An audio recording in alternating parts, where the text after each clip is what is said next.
Imagine getting a better microphone. Could never be me. Hi guys, and welcome back to my channel for this week's edition of Movie Mysteries. I am so excited for this week's video.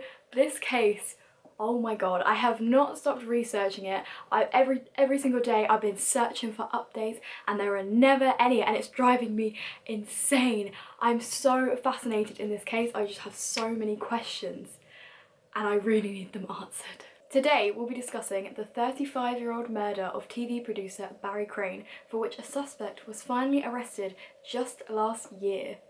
Let's get into it. Barry Crane, born Barry Cohen, was born on November the 10th, 1927 in Detroit, Michigan. I couldn't really find anything about Crane's family or his childhood, unfortunately. It seems most of the information that's out there about him is just about his murder, as it's far more scandalous. All I know is that he moved to Hollywood in the mid-1950s and changed his surname from Cohen to Crane for some reason. He worked at the Pasadena Playhouse, a performing arts venue, and then later moved on to 4-Star TV. You know, the famous 4-Star TV? With their hit TV shows like Richard Diamond, Private Detective, Mrs. G Goes to College, Hollywood a Go-Go, and The Smothers Brothers Show. Yeah, no, I haven't heard of them either. Bit before my time. Little bit. I'm sure they were great shows, I'm sorry for hating. Barry Crane would later move on to work as an associate producer and an associate director at Paramount, directing episodes of Dallas and Hawaii Five-0, as well as working as an associate producer on 21 episodes of the Mission Impossible TV show between 1966 and 1972. He was described by actor Mike Connors as a good problem solver and an expert who was very popular with the performers he directed. For most though, Barry Crane was most famous for his bridge career, which spanned nearly 4 decades as he won his first regional tournament in the late 1940s. He was a superstar in the world of bridge, winning more than 1,000 tournaments, including winning the McKenney Trophy 6 times. He amassed nearly 35,000 master points in his lifetime. Does that mean much to you? Yeah, I don't know anything about bridge, I don't know the rules, I don't know nothing. But for context, his nearest rival, a man called Paul Soloway, was 11,000 points behind him. So yeah, he was very good at bridge. He treated bridge like therapy and played in a tournament nearly every week. His neighbour at the time of his death, a man called Ted Borrock, said that Crane was so fantastic that he nearly always had at least 4 or 5 fans following him around on the tournament circuit. When he died, the American Contract Bridge League renamed its yearly Master Points trophy the Barry Crane Trophy, and he was inducted into their Hall of Fame in 1995. One of Crane's obituaries recalled the words of S.J. Simon, who said, "There are 2 kinds of bridge players, the parrots and the naturals. Barry Crane," he said, "was a natural. We shall not see his like again." Around 3 p.m. on Friday the 5th of July 1985, Barry Crane's housekeeper entered his home through the front door on the 2nd level of the house and went into the kitchen, where she discovered a trail of blood leading up the stairs to the 3rd floor bedroom. The bedroom was a mess, with blood everywhere, the bed sheets missing, and a broken, bloodied ceramic statue on the floor. She then went down to the garage, where she discovered Barry Crane's body, naked and wrapped in his bed sheets. A telephone cord was wrapped around his neck.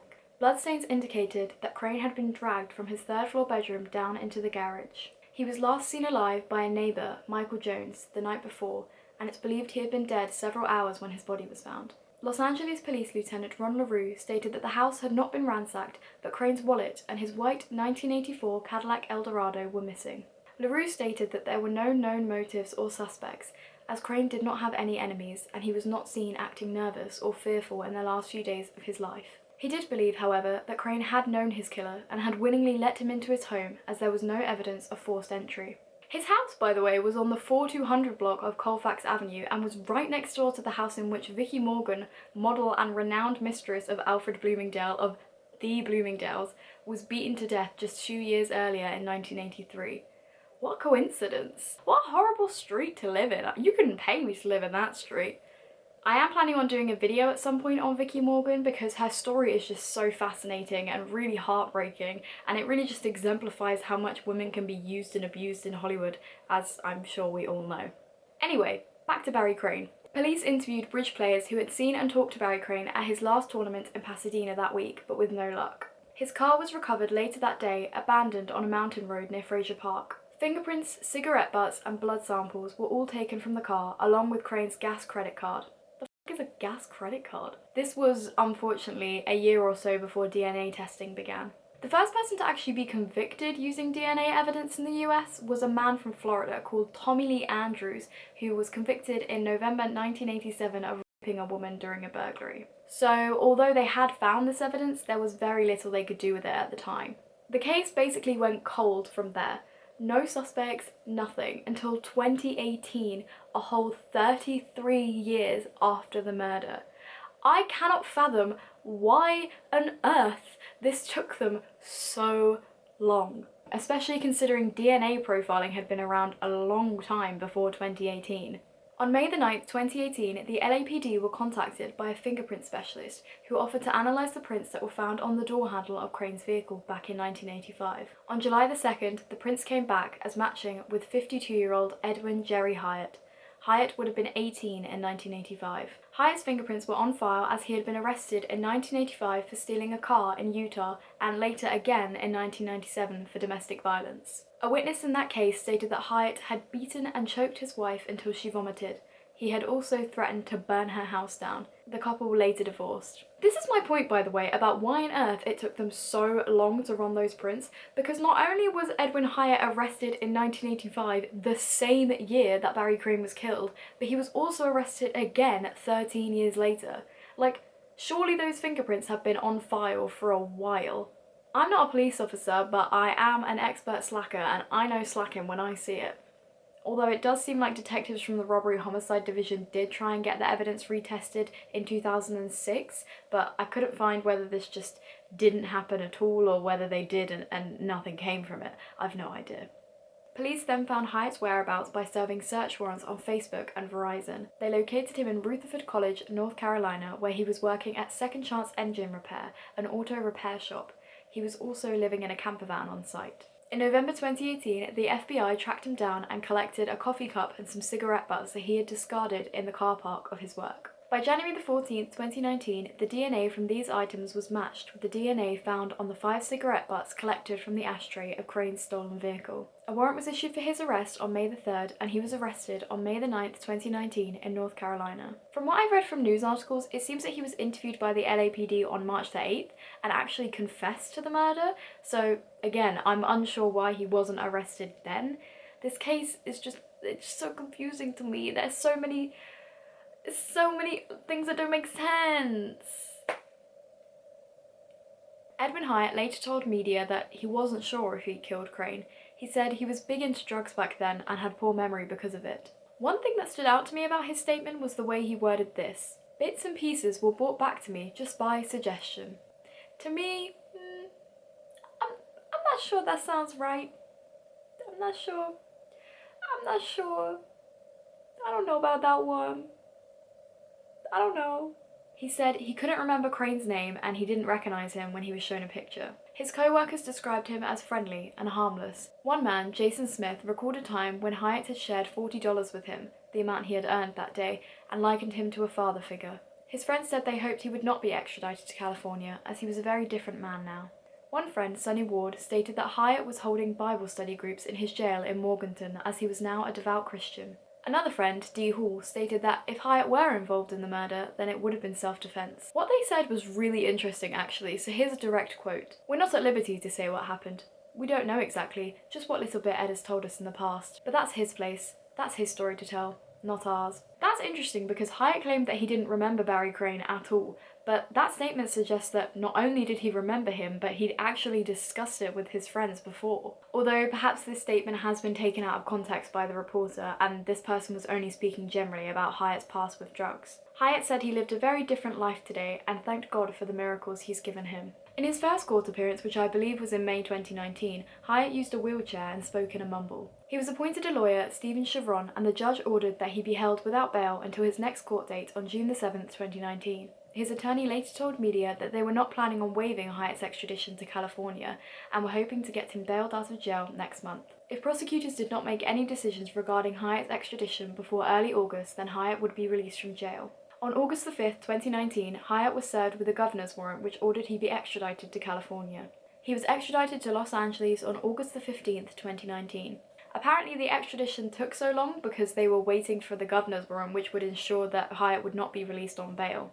On October the 8th, 2019, Hyatt appeared in the Van Nuys courthouse in LA and was charged with 1 count of murder with a special allegation that he used a deadly weapon. He pleaded not guilty. Deputy District Attorney Beth Silverman of the Major Crimes Units will be prosecuting the case. If convicted, Edwin Hyatt could face a maximum sentence of life in prison. He was next scheduled to appear in court on December the 17th, 2019, but I haven't been able to find one single scrap of information about this case. I've no idea if it was cancelled because of the old virus, or if it was pushed back, or if it did go ahead.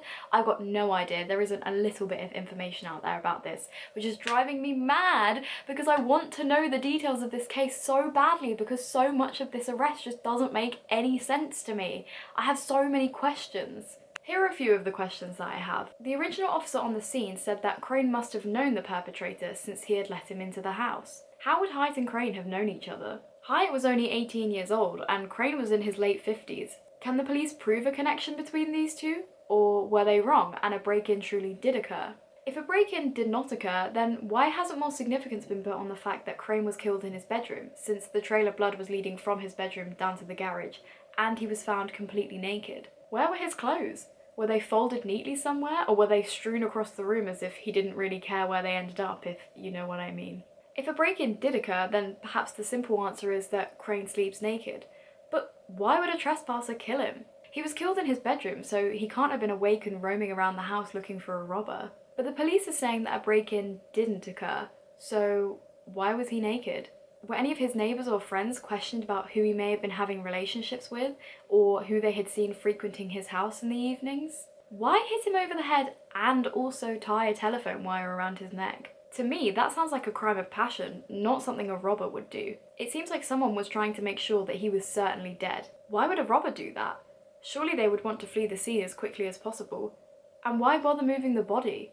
Do the police have any evidence that ties Hyatt to the inside of Crane's house? The DNA definitely ties him to the inside of the car, but who's to say that there wasn't an accomplice to the crime, and Hyatt never even went into the house? He was just tasked with stealing the car. Or perhaps the real killer dumped the car somewhere, and Hyatt just stole it again. After all, we know he was stealing cars around that time, since he was arrested in 1985 in a stolen car. Perhaps he just got unlucky.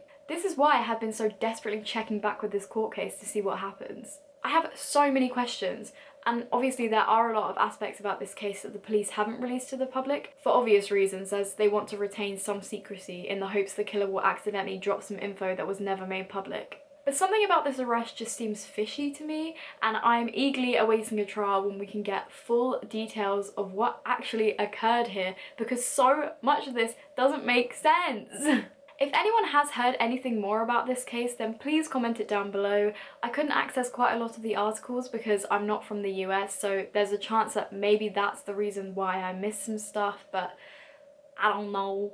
And if you have any theories of your own about who may have killed Barry Crane, then please comment them down below because I would love to read them.